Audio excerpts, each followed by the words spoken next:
بسم اللہ الرحمن الرحیم۔ رسول اللہ صلی اللہ علیہ وآلہ وسلم نے فرمایا، جب تم میں سے کوئی کسی ایسے شخص کو دیکھے جو مال اور شکل و صورت میں اس سے بڑھ کر ہے تو اس وقت ایسے شخص کو بھی دیکھنا چاہیے جو اس سے کم درجے کا ہے۔ رزق میں عیب نہ نکالو، پسند نہیں تو مت کھاؤ۔ جو نعمتیں اللہ نے دی ہیں ان پر اللہ کا شکر ادا کرو، کیونکہ کسی کو یہ بھی نصیب نہیں ہے۔ اگر لوگ تیری قدر نہیں جانتے تو کوئی غم نہ کر، کیونکہ لوگ تو شب قدر کی بھی قدر نہیں جانتے۔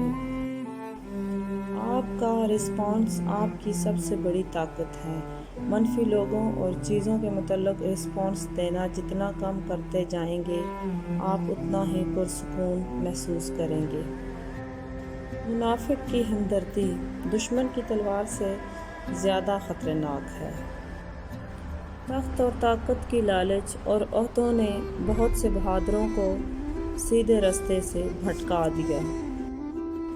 انصاف کے لیے اکیلے لڑنا پوری دنیا کا سلطان بننے سے بہتر ہے۔ دنیا میں دو طرح کے درد ہیں، ایک وہ درد جو آپ کو تکلیف دے اور دوسرا وہ جو آپ کو بدل دے۔ حساب کتاب صرف رب نے صحیح لگایا، سب کو خالی ہاتھ بھیجا اور خالی ہاتھ بلایا۔ نماز۔ قبروں میں ایسے لاتعداد لوگ دفن ہیں جنہوں نے کل سے نماز شروع کرنی تھی۔ وقت کسی کا ادھار نہیں رکھتا، جو دو گے وہ سود سمیت واپس ملے گا۔ سچ بولنے کا شوق ہے تو اپنے بارے میں بولیں، لوگوں کی زندگی عذاب مت بنائیں۔ امیر وہ ہے جس کے دل میں دوسروں کے لیے احساس ہو۔ صبر کی حد یہ ہے کہ تقدیر پر کوئی اعتراض نہ ہو۔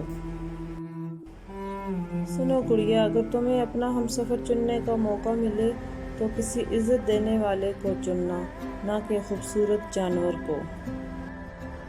طلاق دیتی زبانوں کو کیا پتہ، جہیز کیسے بنتا ہے، بیٹی کیسے بڑی ہوتی ہے۔ قانون کا بوجھ ہمیشہ کمزور کے کاندھوں پہ ہوتا ہے۔ بھوک بچوں پہ چپٹتی ہے درندوں کی طرح، تھک بھی جاتا ہوں تو آرام سے خوف آتا ہے۔ استغفر اللہ۔ خدا ہم سے صرف عبادتیں نہیں بلکہ انسانیت کی تکمیل چاہتا ہے۔ کوئی اس دور میں وہ آئینے تقسیم کرے جس میں باطن بھی نظر آتا ہو ظاہر کی طرح۔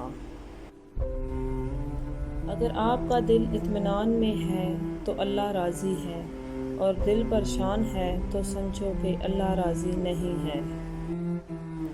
نہ ہونے کا احساس سب کو ہے، موجودگی کی قدر کسی کو نہیں۔ کسی کے ماضی کو اس کے حال سے جوڑنا درست نہیں، ہدایت کبھی بھی مل سکتی ہے۔ عید کے آنے کی خوشی ایک طرف، رمضان کی اتنی جلدی گزر جانے کا دکھ زیادہ ہے۔ تم کڑوے سے کڑوے بول کر بھی مسکرانا سیکھو۔ Like and subscribe.